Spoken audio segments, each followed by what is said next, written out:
इस साल जो 5 साल जो कार्यकाल रहा खासदार इम्तियाज जलील का, आप किस तरह देखते हैं दोनों को, जो 25 साल को और ये 5 साल को, दोनों में क्या कंपैरिजन आप देखेंगे? क्या आपको नारेबाजी के लिए मोर्चों में इस्तेमाल करना, ग्राउंड्स पर लेकर आना, होहा करवाना, और बाद में जब उनका काम खत्म हो जाए तो उनको है कि जो नौजवान बच्चे लीडरों के पीछे घूमते हैं और चाय की दुकान पर खड़े होकर अपना वक्त जाया करते हैं, या सियासी कायदीन जो होते हैं वो आधा घंटा 1 घंटा आकर स्पीच करते हैं, आपके साथ हंसकर मुस्कुराकर 5 मिनट बात करते हैं, आपके गले में हाथ डालते हैं, हाथ पे हाथ मारते हैं और बाद में जाकर आपको भूल जाते हैं। आपसे उनका कोई सरोकार नहीं है। मैं औरंगाबाद कहता हूं, मैं औरंगाबाद में रहता हूं, ठीक है। जिस वक्त में ये शहर का नाम संभाजीनगर गवर्नमेंट की तरफ से नहीं हुआ था, तब भी कुछ लोग संभाजीनगर कहते थे। आज अगर वो नाम गवर्नमेंट ने चेंज भी किया है तो मैं औरंगाबाद कहता हूं, तो कहता रहूंगा। ये आदत है, इसलिए नहीं कि मैं मुसलमान हूं। अगर इस शहर का नाम औरंगाबाद है तो पेट्रोल का रेट 50 रुपये हो सकता है, या इसका नाम संभाजीनगर है तो पेट्रोल का रेट 40 रुपये हो सकता है। महाराष्ट्र में महाविकास आघाड़ी का चीफ मिनिस्टर होता है तो महाराष्ट्र में सीएए और एनआरसी लागू नहीं होगा, ये बात तय हो, गारंटी से ये बात तय हो चुकी है। आप गारंटी से कह रहे हैं? ये बात तय हो चुकी है। आप लोग देख रहे हैं औरंगाबाद अपडेट्स, मैं हूं अल्ताफ हुसैन। जैसे हमने कल आपको कहा कि आचार संहिता लग चुकी है, इलेक्शन करीब है, अब देखा जाता है कि हर पार्टी ये चाहती है, अपना प्रचार करती है, वो ये चाहती है कि हमारा कैंडिडेट चुनकर आए। लेकिन उसी के चलते जब हम एक नई चीज हमारे सामने आती है, एक पढ़ा लिखा शख्स, एक ऐसा शख्स जो एक ऐसा नाम जो अचानक ऐसी पार्टी में चला जाता है जिसका उस पार्टी के साथ पहले कोई ताल्लुक नहीं, लेकिन वो पार्टी में जाकर उनका क्या मकसद, क्या उनका कहना, क्या उनकी अपील, ऐसे शख्स से जब हम मुलाकात करते हैं तो बहुत सारी चीजें हमारे सामने आती है। मेरे साथ आज एक ऐसी शख्स से जुड़ चुकी है जो किसी तारुफ की मोहताज नहीं है, जिनकी जिंदगी का मकसद ही लोगों की जान बचाना। अब इस बार ये पार्टी में इस बार इसलिए आए हैं, सियासत पे इसलिए आए, ये चाहते हैं कि हमारा देश बचे। जिस तरीके की राजनीति हम लोग देख रहे हैं, हिंदू मुसलमान की राजनीति खत्म हो जाए, जिस तरीके का माहौल चल रहा है वो खत्म हो जाए, उसी के पैचेस को भरने के लिए आज मेरे साथ जुड़ चुके हैं शिवसेना पार्टी, यानी कि ठाकरे पार्टी में इन्होंने अभी प्रवेश किया है। मेरे साथ डॉक्टर शोएब हाशमी साहब जुड़ चुके हैं, मैं इनसे बात करने की कोशिश करूंगा। सर वेलकम है आपका औरंगाबाद अपडेट्स के अंदर।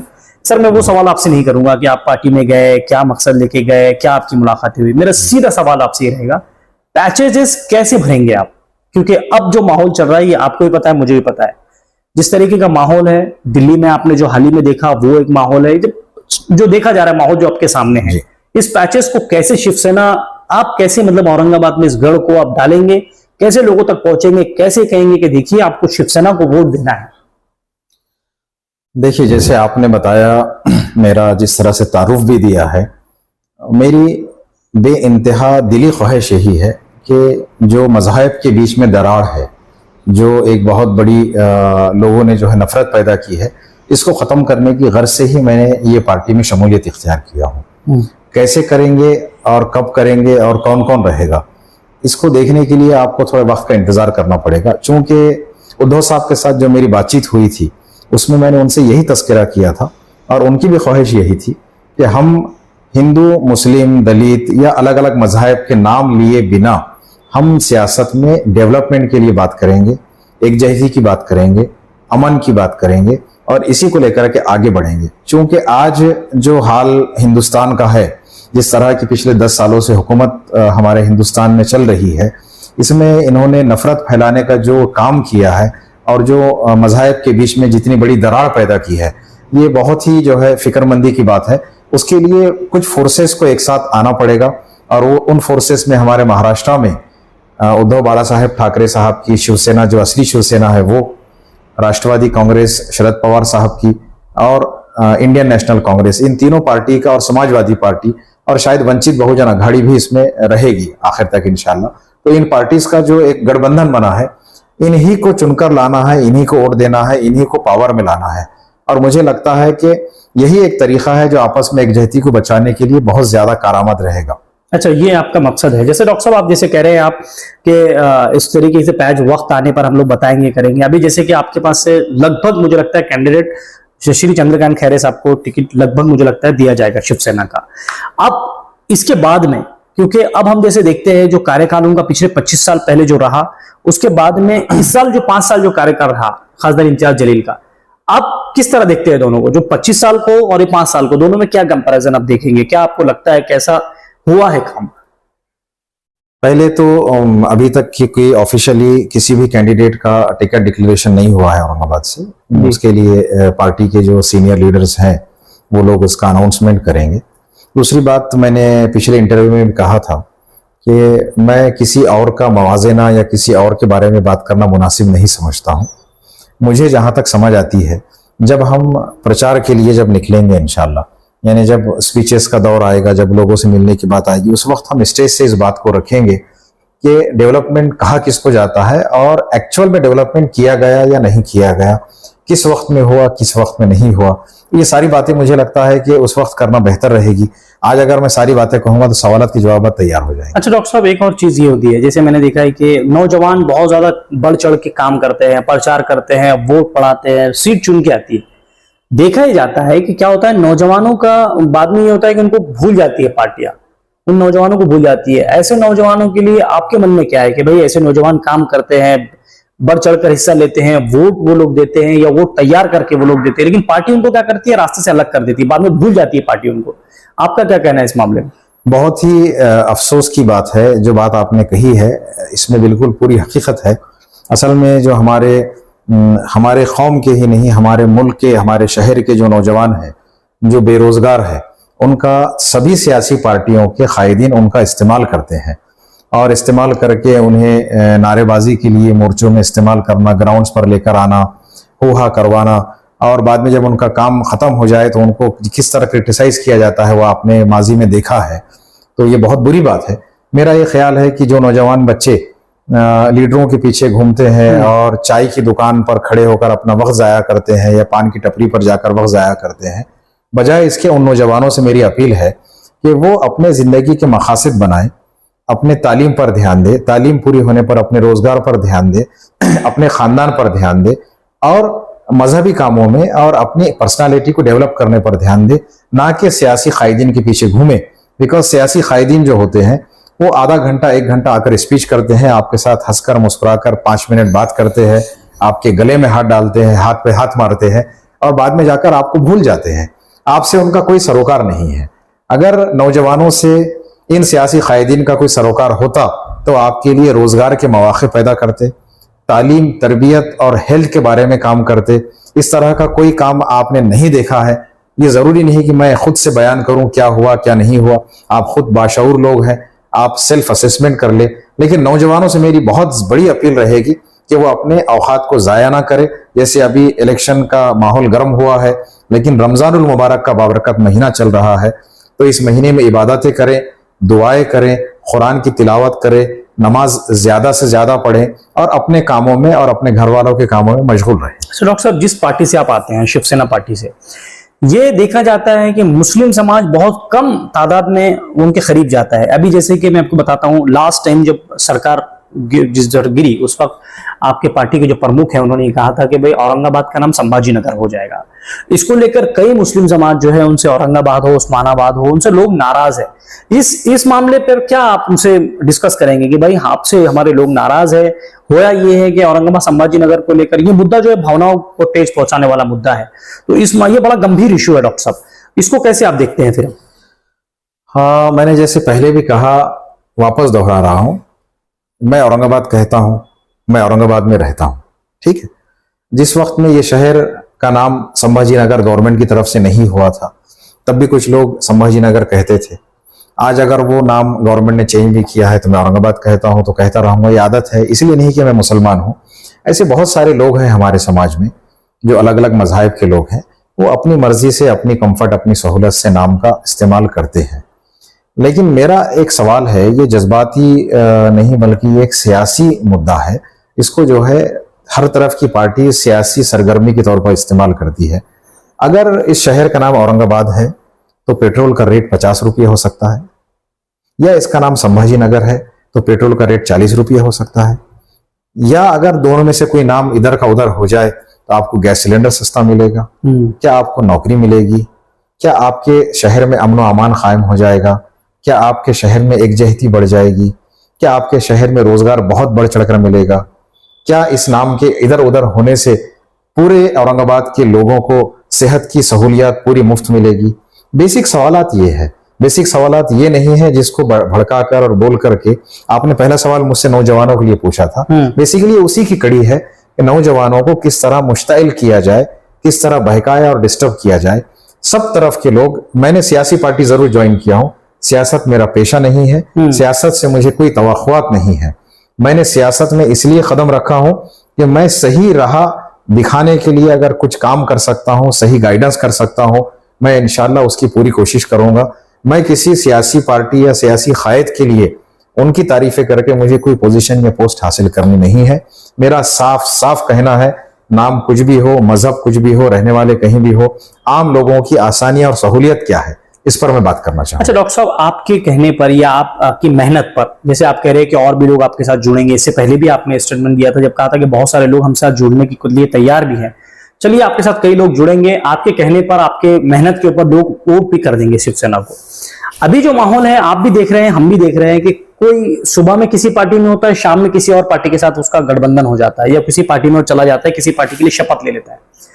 सपोज अगर औरंगाबाद की जनता आपकी मेहनत पर, आपके कहने पर अगर वोट कर भी दिए, वोट कर दिया उन लोगों ने, आपकी सीट अगर आप ही गई, सपोज ये हुआ कि आने वाले वक्तों में जिनको रोकने के लिए सब लोग चाह रहे हैं, आप लोगों की सारों की ये मेहनत है कि बीजेपी को रोका जाए जी। अब अगर उनका गठबंधन अगर उनके साथ हो गया तो फिर आप क्या कहेंगे? भाई, मुस्तकबिल के बारे में तो कोई भी नहीं कह सकता, मैं भी नहीं कह सकता हूं। आपके सवालात इस तरह से हैं कि फिर आपको पूरी तरह से इलेक्शन से किनारा कशी इख्तियार करना पड़ेगी या वोट देने से ही बायकॉट करना पड़ेगा। हम ये तो नहीं कर सकते हैं कि ये हो सकता है इसलिए ये काम ना करें। आज हमारे सामने क्या ऑप्शन मौजूद है? आज हमारे सामने एक ऑप्शन मौजूद है जो ऐसी ताकतों को रोक रहा है जो हमारे हर आम इंसान को तकलीफ दे रहा है। हमको उस फोर्सेस के साथ खड़ा होना है जो आम हिंदुस्तानी और आम लोगों के लिए बेहतरी का काम करने का वादा करते हैं, उम्मीद रखते हैं, और इंशाल्लाह हम उसका एक हिस्सा बनेंगे, वो कोशिश करेंगे। कल क्या होगा, अगले लम्हे क्या होगा, ना ये मैं कह सकूंगा ना आप कह सकेंगे। आप किसी भी पार्टी को वोट दे, चाहे कोई हिंदू आदमी बजरंग दल वीएचपी को वोट दे, चाहे मुसलमान आदमी कोई मुस्लिम लीग या एमआईएम को वोट दे, कौन सा लीडर किस पार्टी में जाएगा आप कैसे कह सकते हैं? मजहब के नाम से तो वोटिंग नहीं होती है ना, वोटिंग तो डेवलपमेंट के नाम से होनी चाहिए। अच्छा सर, डॉक्टर साहब, जैसे अभी हाल ही में मैं आपको एक बात बताता हूँ, कुछ नौजवानों की सोच इस तरह भी है, जैसे मैं बात करता हूँ नौजवानों से, उन्हें कुछ चीज समझ में आती है कि भाई अगर थोड़ा शहर का माहौल खराब हो जाता है, अभी फॉर एग्जांपल कुछ ऐसी बात आ जाती है, हिंदू मुसलमान हो जाता है, कुछ लोग शरारती ये लोग करते हैं कि भाई पोस्ट ऐसी कर देते हैं, उस वक्त ये देखा जाता है कि भाई जो खासदार हमारे शहर का हो, अगर वो ये होता है कि भाई जिस समाज से वो होता है वो उन लोगों का ज्यादा सपोर्ट करता है। क्योंकि पिछले साल, अभी 1 साल पूरा होने को आया है, राम मंदिर का जो इशू हुआ था, उसमें खासदार इम्तियाज जलील साहब ने बड़ा रोल अदा किया था। उस वक्त तो आप भी, मेरे ख्याल से आपको भी कहीं ना कहीं आपको मीडिया पे देखने को मिला होगा, खासदार इम्तियाज जलील साहब ने बड़ा रोल अदा किया था।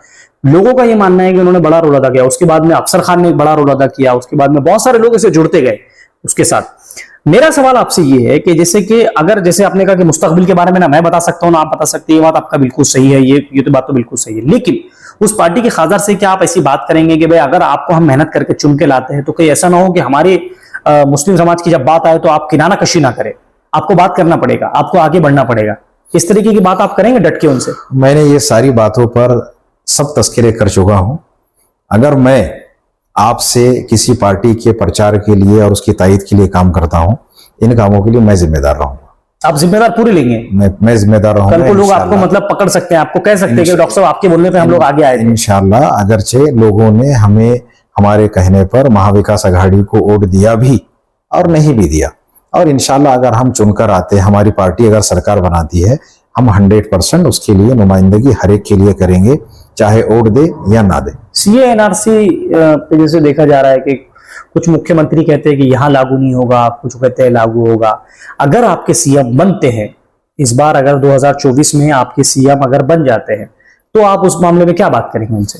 अगर इंशाल्लाह 2024 में महाराष्ट्र में महाविकास आघाड़ी का चीफ मिनिस्टर होता है तो महाराष्ट्र में सीएए और एनआरसी लागू नहीं होगा, ये बात तय हो, गारंटी से ये बात तय हो चुकी है। ये आप गारंटी से कह रहे हैं? ये बात तय हो चुकी है, ये हो चुकी है तय, ये बात तय हो चुकी। बातचीत में, मैं सीएम तो नहीं हूं, ये बात लेकिन तय हो चुकी ये है। तय हो चुकी है। हाँ, इंशाल्लाह। अच्छा, वंचित बहुजन आघाड़ी की जैसे आपने पहले बात की कि वो आपके साथ लास्ट रहेंगे, लेकिन उनका अभी परसों उन्होंने यहाँ पर जो प्रेस कॉन्फ्रेंस ली उसमें बड़ी आशंका उन्होंने जताई कि भाई इनके अंदर ही गड़बड़ चल रही है। कोई कहता है सीटों पे बात कर रहे हैं, कुछ ऐसी सीटों पे बात हो रही है। अब जब उनसे सवाल किया गया कि आपकी बात हुई तो बोले हमको उतनी सीटें, उन्होंने कही कि 4 सीटों पे, इन्होंने 26 मांगे थे, आप लोगों ने 4 पे उन पे बात की है। तो इस मामले में कहां तक की सच्चाई है? नहीं, ये थोड़ा सीनियर लेवल के लोगों की बातचीत है, मुझे लगता है उस पर मैंने टिप्पणी देना मुनासिब नहीं रहेगा। अच्छा, अब एक आखिरी सवाल मेरा ऐसा रहेगा डॉक्टर साहब, पैचेस की जब बात आई, आपने कहा कि भाई पैचेस हम भरेंगे, हम बात करेंगे, हम जाएंगे, क्योंकि आपका वक्त बहुत कम है। 13 मई को इलेक्शन होना है, आज बहुत करीब आ गया, 1.5-2 महीना मुझे लगता है रहेगा आपके पास में।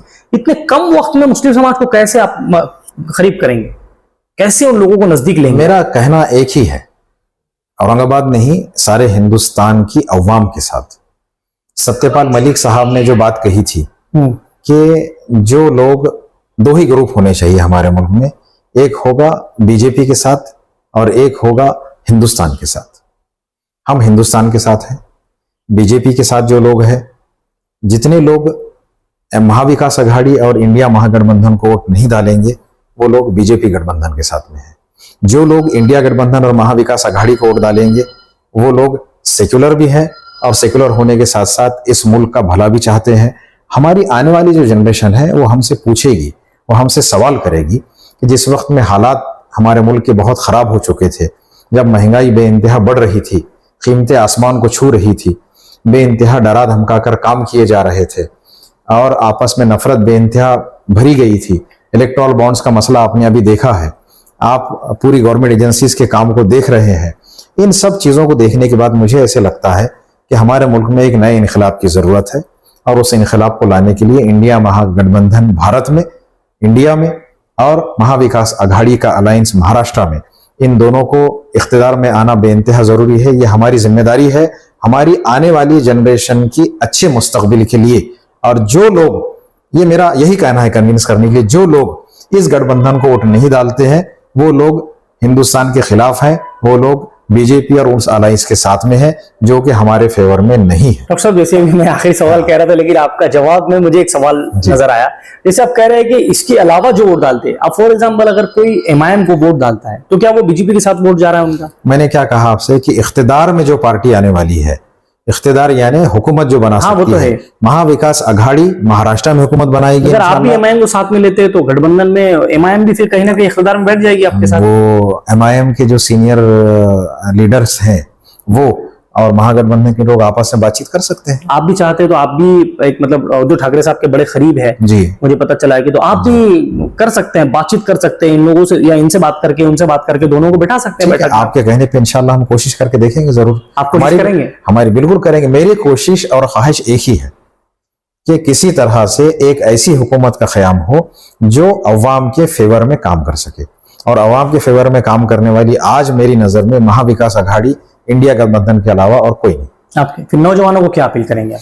नौजवानों से मैंने बीच बीच में जो अपील किया ऑलरेडी, वही दोबारा अपील ये दोहराना चाहूंगा कि आप सबसे मेरी ये गुजारिश है कि सियासी मकासद वक्तिया होते हैं, सियासी लीडरान आपके साथ वक्तिया अप्रोच करते हैं। आप सियासत में बहुत ज्यादा अपने आप को ढालकर और उसमें डूबकर आपसी इख्तिलाफात ना बढ़ाएं, एक दूसरे से झगड़ा ना करें, एक दूसरे के खिलाफ ना बोले। हम सब एक मोहल्ले में, एक शहर में, एक मुल्क में रहने वाले लोग हैं, एक साथ मिलजुल कर मोहब्बत से रहें। अपने जहन का इस्तेमाल करते हुए, स्टडीज करते हुए, सबको देखकर एनालिसिस करके अपनी मर्जी से वोट डालें।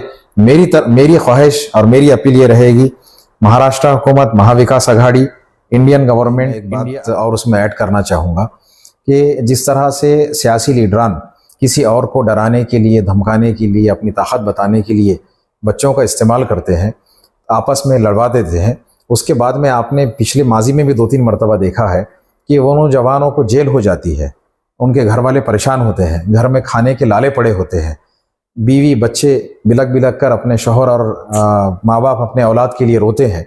और वो कायदीन जिन्होंने आपको भड़काया था और जिनके कहने पर आपने लड़ा था, वो लोग अपना दामन और अपना पल्ला झाड़ लेते हैं, ना आपकी ज़मानत के लिए आगे आते हैं, ना आपकी घर की कफालत के लिए आगे आते हैं, ना उन लीडरान के घर के लोग कभी सड़क पर आकर लड़ते हैं।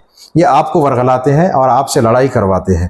तो आप किसी से झगड़ा ना करें, किसी से लड़ाई ना करें, हर एक दूसरे से मोहब्बत के साथ रहे। रमज़ान के महीने में अपने आप को ट्रेन करे कि सब्र के साथ किस तरह रहा जाएगा। और इमीडिएट रमज़ान के बाद इलेक्शन की गतिविधि और एक्टिविटीज़ बढ़ने वाली है औरंगाबाद में, तो आप सब्र के साथ काम करें, आखिर तक सब्र से रहें। आप सबसे अदबन गुजारिश है कि बिल्कुल किसी के बहकावे में ना आए। मैं बार बार ये बात कहता रहूँगा इंशाअल्लाह। और आप सब मिलजुल कर रहें। अल्लाह हाफिज़। चलिए, ये थे डॉक्टर शुएब हाशमी साहब जिनसे हम लोग बात कर रहे थे। इनका ये कहना है, जैसे इन्होंने कहा कि पैचेस भरे जा सकते हैं। और एक इनसे बात कर एक चीज बड़ी अच्छी लगी, जैसे इन्होंने कहा कि पढ़ा लिखा इंसान पढ़ा लिखा ही होता है। इन्होंने कहा कि नौजवानों से बड़ी अपील करते हुए कहा कि आप लोग आपस में मोहब्बत रखें, भाईचारा रखें। जो ये हिंदू मुस्लिम की राजनीति चल रही है, हम भी ये चाहते हैं कि इस राजनीति को खत्म किया जाए, भाईचारा हो, हमारे देश में अमन हो, शांति हो। जैसे डॉक्टर साहब ने और एक बात कही है कि इंडिया अलायंस जो बन रहा है इस वक्त, जिस तरीके की, जैसे उन्होंने कहा कि जो वोट की जरूरत है, अब ये बाहर निकलेंगे, मैदान में निकलेंगे, लोगों को अपने करीब करेंगे, वोट डालेंगे। अब इनका ये मानना है कि क्या मुस्लिम समाज इनके साथ जाएगा। आने वाले वक्तों में ये देखना है मुस्लिम समाज कितना शिवसेना के करीब जाएगा। क्या ऐसे इनके पास और ऐसे चेहरे मौजूद है जो चेहरे इलेक्शन के बाद, जैसे कहा कि भाई इलेक्शन के वक्त में सारे पत्ते खोले जाते हैं। अब देखना ये है कि डॉक्टर शुएब हाशमी साहब के कॉन्ट्रैक्ट में कौन कौन लोग हैं, कौन कौन लोग शिवसेना में वक्त जो है करीब जो है शिवसेना में जाएंगे, कौन इनके साथ मैदान में उतरेंगे, कौन कौन लोग होंगे। जैसे इन्होंने सबसे अच्छी बात तो ये कही है कि हमारे कहने पर इनका कहना है कि भाई हम एमआईएम से भी बात करेंगे कि आप शिवसेना के साथ इंडिया अलायंस में जाए। देखने वाली बात तो ये है कि आने वाले वक्तों में किस तरीके का समीकरण बनेगा, कौन जीतेगा, कौन बनेगा, इसके बाद किसकी सरकार बनेगी, ये देखने वाली बात रहेगी। जुड़ते रहिए हमारे अपडेट के साथ और सब्सक्राइब करिए हमारे चैनल को। कैमरामैन जियाउल हक के साथ मैं अल्ताफ हुसैन, आप लोग देख रहे हैं औरंगाबाद अपडेट्स।